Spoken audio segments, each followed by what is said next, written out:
Welcome back everybody to today's garden tour. So today's garden tour has some very exciting additions. We are seriously getting ready for fall and winter plants. We have started a bunch of fall plants and I'm excited to show you them today. We also have very big plans for our fall and winter garden this year, including trying to get summer crops to live year round. So we have a setup for that I want to show y'all. I've sort of teased about it in some shorts, so if you guys have been keeping up with the shorts, then you probably know what I'm going to be showing. I also even have a setup inside for growing some plants during the winter that I'm going to talk about and show you guys today. We haven't really done a lot with the summer crops. They've all pretty much stayed the same, other than some stuff that I showed you that was small last year has now gotten much bigger. So we're super excited about that. We're dealing with way less pests in the garden now since we've been dealing with them, and I have some pretty exciting updates to show you. To start off our tour, we're starting up at the front of the house where I have some garden beds. So first up, I have these purple sweet potato vines. I really like these. They do super well over the summer. They're getting eaten up a little bit out here, but I'm not too worried about it. They're not seeming to be struggling too much. I also have stevia out here.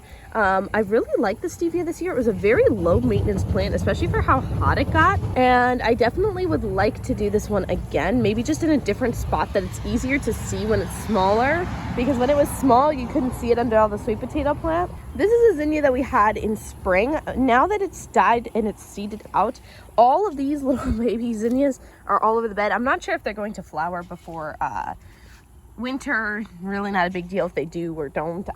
They're just volunteers. So we also have them all over the ground, the zinnias and the sweet potatoes. So those are all zinnias right there, all over. So warning, if you plant a zinnia, you might end up with a lot more zinnias. And then in Bailey's herb garden, besides like the regular herbs that she already has, I don't do the herb garden tours every month because it pretty much stays the same. We just have some sunflowers here. I'm not sure if these will come up and actually flower. They should by the time that she planted them. They should come up and flower before winter or before the first frost. So that would be awesome. And then over here, we have a lot of weeds, lots of weeds. The reason that we have a lot of weeds is because this is watermelon vine. So watermelon vine's a little bit hard to weed under. We have better plans for the watermelon next year, and I'll show you guys later in the garden tour where we plan to put them so that we don't deal with this mess anymore. We have been getting watermelon off of these. The chickens have been enjoying melon off of these because they keep coming out. In this bed we have another zinnia that's starting to die back. We also have underneath here this mini chocolate bell plant. Still been doing really good. It still has peppers on it. A lot of peppers. It still's got huge clusters of peppers on it. I think the chickens were taking some, but now I should be able to get them now that I got them locked in. We still have the grapevines. They're right around this fence. They're growing up this fence and down here. We have all 4 grapevines still. They're starting to lose some of their leaves. They tend to do it about this time of the year as they prepare to be dormant. And the turkeys are being very loud this morning, being showy. I also have another zinnia right here, and it's also been putting down a lot of baby zinnias growing. Again, whether they flower or not flower is not my concern. It doesn't really matter to me. This bed's completely empty. I'm preparing to put some fall crops in. I gotta get that stuff out. Those are weeds. But I plan to put some fall crops out here, and we have a turkey. See what I mean about the birds getting out? Come here, turkey. Here, turkey. There we go. Yeah, I know. Well, you shouldn't have came out here. In this bed, I just ripped down the cantaloupe vines to make room for fall crops. The cantaloupe really wasn't doing that great anyway, so I recently ripped those down a couple weeks ago, and I'm ready to put fall stuff in here now that it's mulched and weeded. We also have tomato running around over here. It's sort of coming from that plant over there. And this is a Roma. It does have some tomatoes on it, which is surprising for this late in the year. We also have this eggplant, which was not doing well at all. It had a lot of whitefly damage, I think. And I sprayed it with neem oil and peppermint. I'll leave a link down below, the one that I use. And it's doing amazing. I did 1 application, guys. 1. And look at all these beautiful flowers it has now. We might get some later season eggplant, and that would be amazing. We also have another tomato here, which is flowering and fruiting. This is my new zucchini plant for the fall. It's doing really good. We had a squash bug problem, if you guys remember, in the spring, and it wiped out all of our zucchini and squash. This one looks absolutely gorgeous. Not a single squash bug in sight. It's doing really well so far. It should start to flower here pretty soon. We have a lot of cucumbers here. They're not actually in this bed. They're in that bed over there, and they just crawled around. I have been getting cucumbers off of these. This is our late season cucumbers. So if I walk around over here, you guys will be able to see. There's a cucumber right there. There's a cucumber. There's actually a lot of cucumbers in here. It's probably time for me to come through and pick some of these. There's also another tomato plant over here. Not sure how well that tomato plant's doing right now, but, and it looks like we have some hidden cucumbers. These are real, oh, those are big. I need to pick those very, very soon. Also, obviously more zinnia plants. Have to have the zinnia plants. And if we walk around back here behind the cucumber plants, I have grow bags, and these have some bush beans in them back here. So I did do these for fall. I haven't gotten any beans yet, but they are starting to flower, so maybe soon. I have quite a few back here in the sort of spread around in the bags. So in those bags, I just have bush beans and zinnias in those grow bags back there. In this bed, we have another type of, I forget what squash this is. It's another type of squash and a dying zinnia plant. But the squash is like the highlight of this bed right now, and then I'm gonna plan to add more fall crops in here. I'm gonna show you guys what fall crops I have going on. We've got a lot. This tomato plant's doing very, very well. This has been my prize producer this year. And it's still pushing out a lot of fruit. I keep saying it's a cherry tomato, but honestly, I'm not sure, because these tomatoes, that's really big for a cherry. Normally mine get pretty big, but not that big. So I'm thinking this might be something else, but it's not a Roma either. So I'm not sure what it is. Leave your thoughts in the comments. In this bed, I've been keeping up with the weeding in this bed. This is some new Johnson grass that popped up. I took out the zinnia plant because it died, and I have a couple of pepper plants. Put more fall crops in here. Everything we're doing is getting ready for fall crops. So if a summer crop was not doing well or not producing, it got ripped out. You guys know about this from earlier. I talked about ripping out a lot of the summer crops, and you guys can see the difference. More pepper plants in this bed, all doing fairly well. Actually, I've gotten a lot of peppers off of that plant and these plants this year. These are all different types of like bell plants. I also have a cucumber in here. It's doing okay. It's still producing, so I'm taking what I can get from it for right now. Once it stops producing, I'll take it out, but it's still producing for right now. And down here we have the loofah. All of that yellow flowers that you see are part of the loofah plant. It did knock over the trellis. The trellis is underneath it, so I need Joshua to come down and figure out how to get it back up so I can get to the loofah that's underneath. But this thing took over everywhere. I've barely done anything with it. I have loofah all over inside the chicken fence, like actual growing loofah, and the chickens do not eat it, so maybe I should grow it in their yard next year. But there has been so much loofah, and the bees love these flowers. I don't know what it is about them, because they don't really smell. Maybe it's just the pretty yellow color, but the bees absolutely love these things. And so I'm definitely going to have to find room again for these next year, maybe with a stronger trellis though. And of course we have the elderberry. We have some ragweed growing up in between the elderberry, you can see here. So the next task with the elderberry is going to be to come in here and cut down all the ragweed that's growing up in between the elderberry bushes. They are starting to look a little bit sad. It's that time of the year for them. Elderberries really like that hot weather, and so now's the time where they, you know, start to lose those leaves. This is normal after they give us all of their berries. We've gotten all the berries off of this, and we made a ton of stuff with them. We made syrup, we dried a lot of elderberry to use in like teas and stuff, and so I'm very excited for that.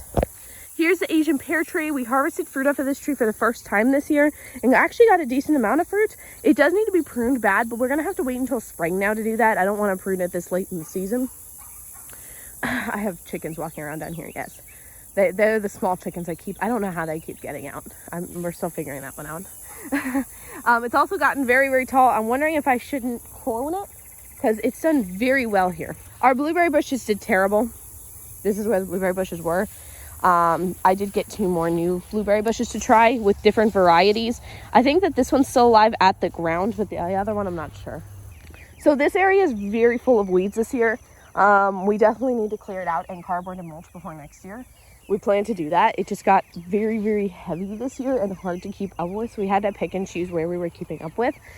We have blackberry bushes down here. We've been keeping those clear, and they seem to be doing so very, very good. You can see they're putting on a lot of new shoots, getting ready for the fruiting season next year. And then behind the elderberry, I have my hot pepper plants.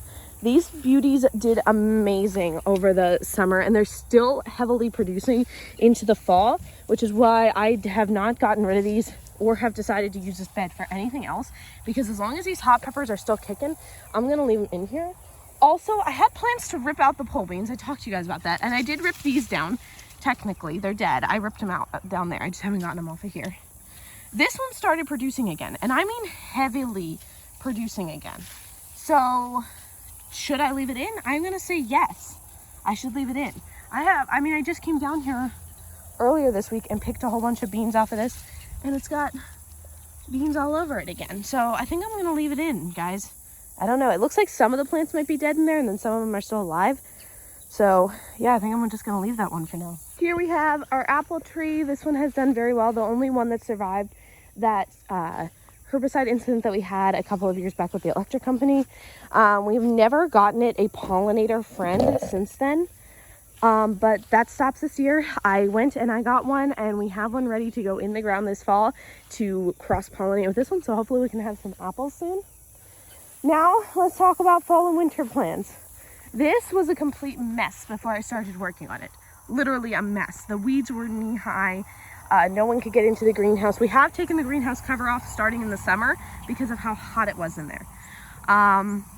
So what did I do? We landscape fabriced. This is just like weed barrier fabric. I can link it for you guys. We put the greenhouse frame back on top of that. So what I plan to do to upkeep the edges of this fabric is I plan to spray. Just, with some homemade vinegar plant killer solution, and that should stop the grass from growing up along those edges here. Then what I did was move the shelf back in here. So this is a shelf that Joshua built that we had in here in the spring, moved it back in here for the fall. And all of these trays that you see now, these are planted up. So I think that's lettuce. That's not kale. I think it's lettuce. I'd have to go back and watch. I did a video so I can remember what's in here before I tag them. But this is broccoli. This is spinach. This is cabbage. This is spinach and Brussels sprouts. I think more spinach in these pots. I definitely need some water in here. Then I just have the rest of the pots and buckets and stuff sitting down here waiting to be used. This is a tomato planter that I put in here. It had a volunteer tomato in it. This tomato I did not plant. This volunteered on its own in here. I think from the last tomato that was in here. So I'm going to say it is a kookaberry, which is what was in here last time. And so I was like, well, let's move it into the greenhouse and see if it makes the winter. I also have a garden bed here that I'm going to fill up with soil. I'm going to put sweet potato slips in there because I still have some. I'm going to put probably peppers, maybe another tomato plant. I also am trying to get an herb planter to put down here so we can have herbs in here. But I also have the hydroponic system that I'm using inside, and that has a lot of lettuce. It has some herbs in it. It's got basil, sage, lemongrass, or lemon balm, a couple of micro tomatoes in it, some different greens like spinach and Swiss chard. I'll put some B-roll up so you guys can look at what I'm talking about, and that's actually doing pretty well, and I plan to use that all winter as well. That's sort of like my little experiment. This and the hydroponic system are sort of my little experiment this year.